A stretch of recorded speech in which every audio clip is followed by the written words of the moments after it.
மகாபெரிவா சரணம். விரதம், பக்தி, இது எல்லாமே நமக்கு என்றுமே நினைவில் இருக்கக்கூடிய விதமாக நம்முடைய முன்னோர்கள் நமக்கு சொல்லிக் கொடுத்திருக்கிறார்கள். ஒவ்வொரு விரதம் என்றால் அந்த நாள் எதுவும் ஒண்ணாமல் இருக்கக்கூடிய நாள் என்று புரிந்து கொண்டு நாம் அதுபோல பின்பற்றி கொண்டும் இருக்கிறோம். ஆனால் அந்த நாளில் நாம் செய்ய வேண்டிய இன்னொரு விஷயம் இருக்கிறது. அதை சொல்வதுதான் இந்த கதை. ஒரு ஊர் இருக்கு.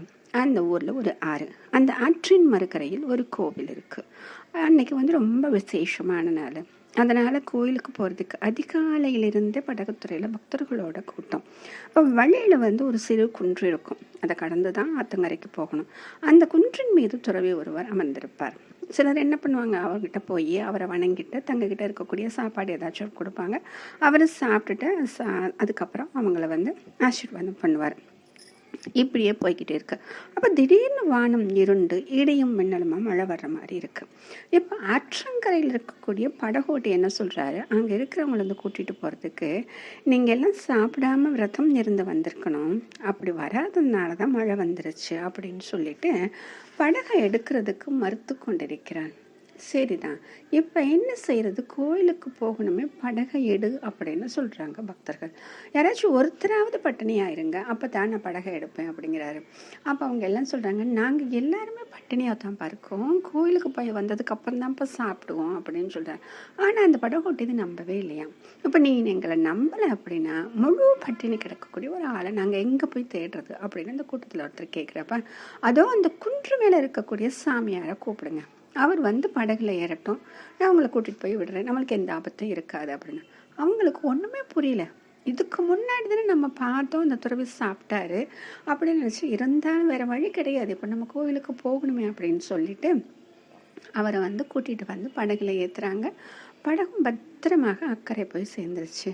இது இன்னும் ரொம்ப ஆச்சரியமாக இருக்கே, நாங்கள் கொடுத்தது அவர் சாப்பிட்டாரே அப்படின்னு சொல்லிட்டு படகு ஓட்டிக்கிட்ட அவர் கேட்டார், என் பாணி என்ன சொன்ன, பட்னியோடு இருக்கிறவங்கள தான் கூட்டிகிட்டு போகணும்னு சொன்னேன், ஆனால் அவர் சாப்பிட்டதை நாங்கள் பார்த்தோமே அப்படின்னு சொன்னோன்னே, இல்லை ஒன்றுமே ஆச்சரியம் இல்லை சாமி, நம்மெல்லாம் என்ன பண்ணுறோம் அப்படின்னா வயிற்றை மட்டும்தான் பட்டினி போடுறோம், ஆனால் மனசை என்ன பண்ணுறோம், அப்படி விடாமல் எதையாச்சும் உள்ள திணிச்சுக்கிட்டே இருக்கும்.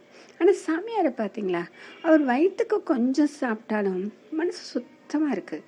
என்ன அதில் இல்லை, பேராசை இல்லை, விருப்பு இல்லை, வெறுப்பு இல்லை, பற்று அப்படின்னு நம்ம என்னென்னமோ சொல்லலாம், அது எதுவுமே கிடையாது. அப்போ கோயிலுக்கு போகணும்னா, தெய்வத்தை கும்பிடணும்னா நம்மளுடைய மனசு தான் தூய்மையாக இருக்கணும், வயிறு கிடையாது. நம்ம என்ன பண்ணுறோம், விரதம் இருக்கேன் அப்படின்னு சொல்லிட்டு அன்னைக்குத்தான் ஊர் வம்பு பூரா அன்னைக்கு பேசுவோம். ஏன்னா அன்னைக்கு சமைக்கிற வேலை கிடையாது, பட்டினியாக இருக்கும், பொழுது போகணும் அப்படின்னு சொல்லிட்டு நம்ம என்ன பண்ணுறோம், ஒவ்வொருத்தங்களுக்காக பேசி பேசி இவங்களை குறை சொல்லிட்டு இருக்கோமே.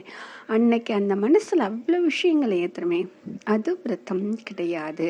எதற்காக அந்த உணவை கட்டுப்படுத்த சொன்னார்கள் என்றால், அந்த உணவு தான் நம்முடைய எண்ணங்களுக்கு ஆதாரமாக இருக்கிறது. அப்போ அந்த எண்ணங்களை அடக்க வேண்டும் என்றால் நம்முடைய உணவை கட்டுப்படுத்த வேண்டும். அப்போ உணவை கட்டுப்படுத்த மனமானது என்ன ஆகும் அப்படின்னா, உள்முகமாக பயணிக்க ஆரம்பிக்கும். அப்பொழுது உள்ளே இருக்கக்கூடிய அந்த இறைவனை கண்டு கொள்ளும். இதுதான் இந்த விரதம் அப்படின்னு சொல்வதுடைய தாற்பயம் அப்படின்னு சொன்னார். இது நம்ம இனிமேல் தெரிஞ்சுக்கிட்டு இதே போல ஒவ்வொரு விரத காலத்திலும் நம்முடைய மனதை சுத்தமாக வைத்திருக்க பார்க்கலாம். மகாபெரிவா சரணம்.